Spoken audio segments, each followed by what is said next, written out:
So here's something I think we can all agree is a great thing, despite how polarizing Superman is. It's crazy how polarizing this movie is.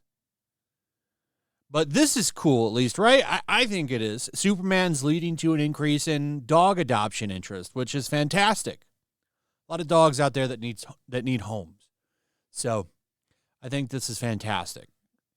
However, the media is still doing everything they can to get in this movie's way. Like every article almost out there on this movie is negative. And these people accuse fans of review bombing all the time.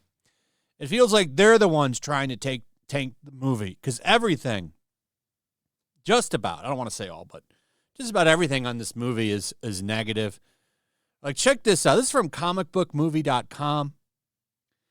Superman's lower than expected international box office haul could be a big problem in the long run. Well, no shit. The movie needs to do well internationally. It's doing pretty good domestically, actually. There does seem to be interest here, not much internationally. This, from what I understand, has always been somewhat of an issue for DC. However, apparently, the real reason that it's doing terribly internationally is because of Donald Trump. Donald Trump is hurting Superman. Uh-oh. So, The Wrap put out a report and blamed Trump. They have the quote here. As the trade explains, along with general superhero fatigue internationally, I think that's everywhere, not just internationally. Come on. Superhero fatigue is the movie's number one issue. I'm not denying superhero fatigue is a real thing. A lot of people are saying it's not. It totally is. And this happens with every genre of movie. These could be the greatest superhero movies ever made, and they would still be getting hurt right now. This is what happened to Westerns. It's happened to sci-fi movies. It doesn't mean they go away. You just don't get as many of them, and I don't necessarily don't think that that's a bad thing. Way too many comic book movies coming out, and yes, the fact that a lot of them have been bad has hurt the movie. A lot of people just assume they're going to be shit now. That's why word of mouth is so important. And I think this movie has good word of mouth, despite what people in our nerd circles say. You know, we have opinions. However, normies, they don't pay attention to any of this shit. And when you go and you look at the feedback from audiences, it seems to be pretty positive. I liked the movie. I give it a 6.5 out of 10. That doesn't mean that it's a masterpiece. I do think it's a fun movie, but does it have problems? Sure, absolutely it has problems. But I think the positives outweigh the negatives. But, you know, if you disagree with me, that's fine. You don't have to like the movie. But this is a load of shit right here. So let's reread it.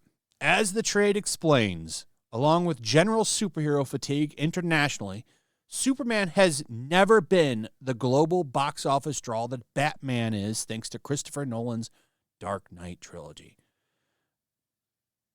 Didn't Superman, Christopher Reeves, do good worldwide? I'm not sure.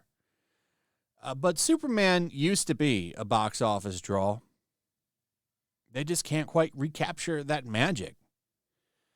I think if they do a Superman 2, and maybe cut down on the humor, make the movie more about Superman. They really should just focus on maybe having Lex in there, bring Brainiac in, have Lois and Superman have a lot more interaction, cut out a lot of the side characters. We don't need them.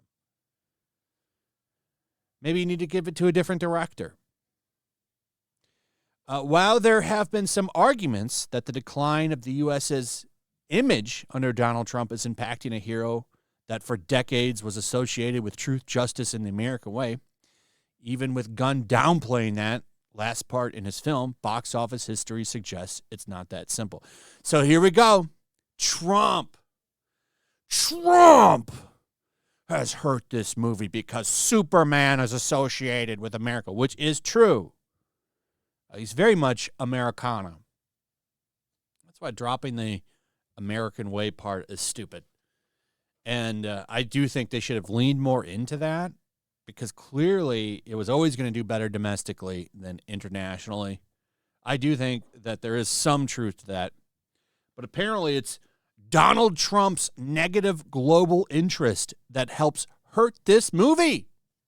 I'll tell you what's not hurting, excuse me, what is probably hurting it are clowns like Hasan Piker and Ben Shapiro and a bunch of other political commentators jumping in on this movie and trying to make it something that it's not really about.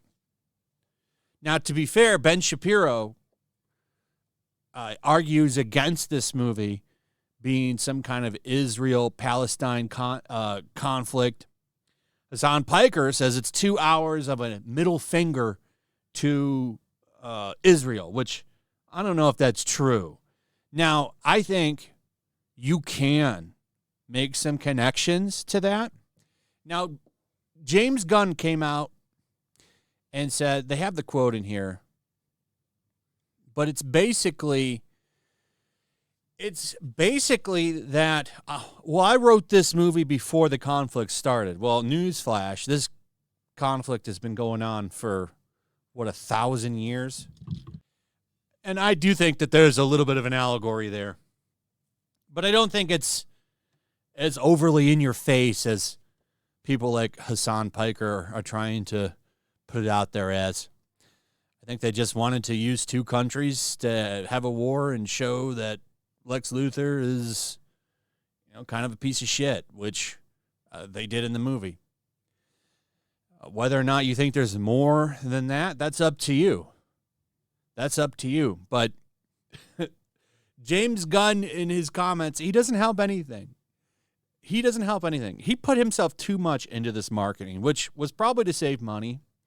However, he ended up just hurting it more than anything. And I don't know, like the immigrant thing and so on and so on. It just was not the time. He really kind of screwed that up. Just saying. But yeah, Trump's not to blame here. That's ridiculous. And people drumming up a bunch of shit on this movie like Piker, that's not helping. I don't know. I think this movie will have legs. I think it makes, my prediction is $600 million at the end of the day for this movie, which I think they kind of squeak out, break even with that. However, I have no faith in Supergirl.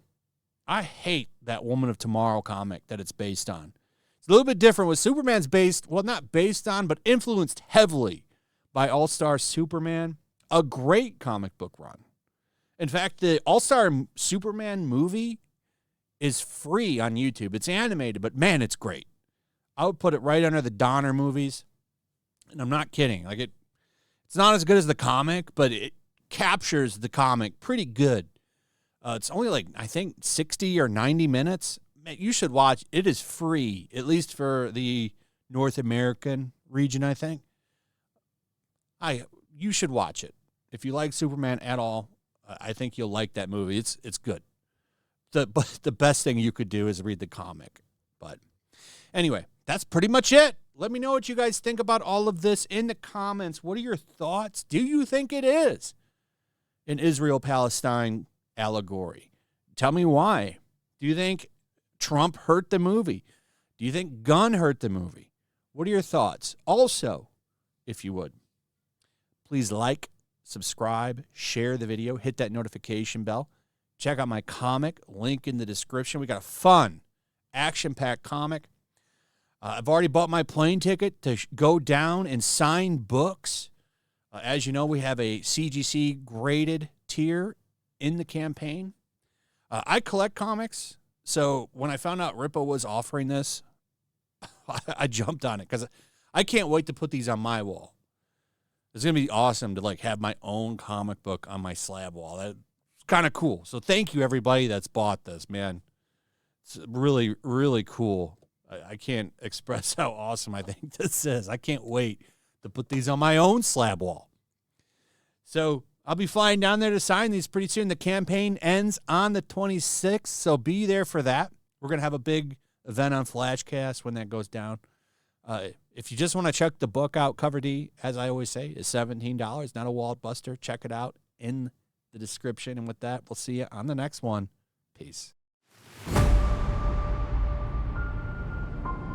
The year is 1945. World War II rages from the halls of Buckingham Palace to the shores of the Nile River.